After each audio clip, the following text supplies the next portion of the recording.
TMC के निलंबित सांसद कल्याण बनर्जी संसद परिसर में उपराष्ट्रपति जगदीप धनखड़ की मिमिक्री करते दिखाई दिए और इसी दौरान कांग्रेस के नेता राहुल गांधी उनका वीडियो बना रहे थे। मामला सामने आया तो सियासी पारा चढ़ गया। इस पूरे मामले को बीजेपी ने उपराष्ट्रपति का उपहास तो बताया ही, साथ ही ओबीसी का अपमान भी बताया। यहां तक कि खुद उपराष्ट्रपति धनखड़ ने अपनी जाति और किसानों का अपमान बता दिया। दरअसल जगदीप धनखड़ जाट समुदाय से आते हैं। उपराष्ट्रपति का ये कहना है कि उन्हें अपनी कोई परवाह नहीं है, अपनी चिंता नहीं है।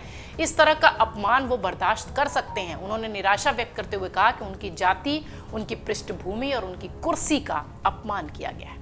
वहीं संसदीय कार्य मंत्री प्रहलाद जोशी कहते हैं कि कांग्रेस ओबीसी नेताओं का अपमान हमेशा से करती आई है। उनका इशारा राहुल गांधी की तरफ था।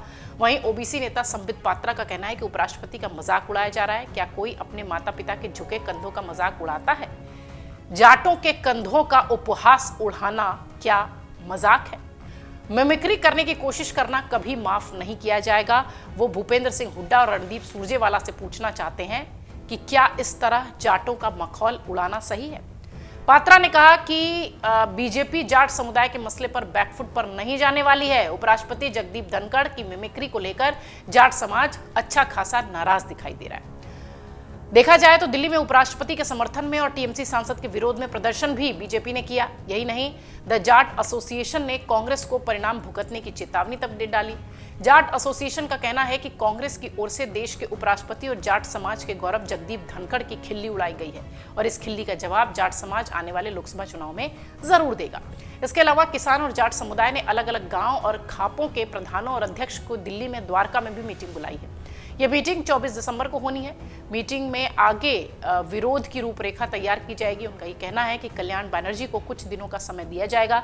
अगर वो माफी मांग लेते हैं तो ठीक है, अन्यथा उनके घर के आगे किसानों को बुलाकर महापंचायत होगी। दरअसल हरियाणा, पंजाब, उत्तर प्रदेश, राजस्थान, दिल्ली में जाट समुदाय का बोलबाला माना जाता है। इस समुदाय का लोकसभा में 40 सीटों पर असर भी दिखता है और विधानसभा के 160 सीटों पर उम्मीदवारों के भाग्य का फैसला भी करता है।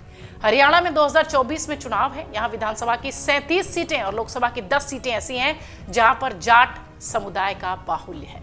ऐसे में जाट समुदाय का कांग्रेस से मोहभंग हुआ तो इसका बड़ा नुकसान उन्हें उठाना पड़ सकता है, विधानसभा के चुनाव में भी और लोकसभा में भी, क्योंकि पिछले लोकसभा चुनाव में 2019 के दौरान जाट वोट बीजेपी से खिसक गया था।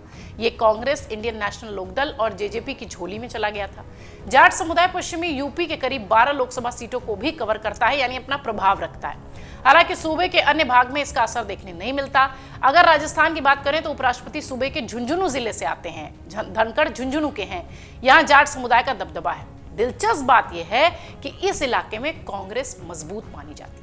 अगर जाट समुदाय उसके खिलाफ गया तो पार्टी को दूसरा बड़ा धक्का मिलेगा, क्योंकि उसे अभी हाल ही में विधानसभा चुनाव में बड़ी हार का सामना करना पड़ा है। बीजेपी इस मुद्दे को भुना रही है। उसे लोकसभा के चुनाव में फायदा भी मिल सकता है। राष्ट्रीय राजधानी दिल्ली में जाटों की संख्या ज्यादा नहीं है, लेकिन वो निर्णायक भूमिका जरूर अदा करते हैं। उनकी संख्या करीब 3% की है और इस समुदाय का झुकाव बीजेपी की तरफ ज्यादा रहा है। बीजेपी पिछले 2 लोकसभा चुनाव से राष्ट्रीय राजधानी के सभी 7 सीटों पर जीत दर्ज करती आई है, जिसमें जाट समुदाय ने उसे खुलकर वोट दिया है। दिल्ली की बात हम कर रहे हैं। पंजाब की बात करें तो जाटों की संख्या 25 से 30% यहां बताई जाती है और यहां कांग्रेस अभी भी सत्ता से बाहर है। आम आदमी पार्टी से बुरी तरह वो हार चुकी है। पार्टी दोबारा अपनी जमीन तलाश में जुटी है। ओवरऑल एनालिसिस अगर किया जाए तो 2024 और हरियाणा के चुनाव में ये जाट वाला मुद्दा उठाकर बीजेपी कांग्रेस को नुकसान पहुंचा सकती है और अगर जाट बाहुल्य इलाकों की ये जो सीटें हैं, अगर ये हाथ से निकल गई तो कांग्रेस को बहुत ज्यादा परेशानी उठानी पड़ सकती है। अगर आप ये वीडियो YouTube पर देख रहे हैं तो हमारे चैनल को सब्सक्राइब करें और बेल आइकन को दबाना ना भूलें। अगर आप Facebook पर ये वीडियो देख रहे हैं तो हमारे पेज को लाइक करें।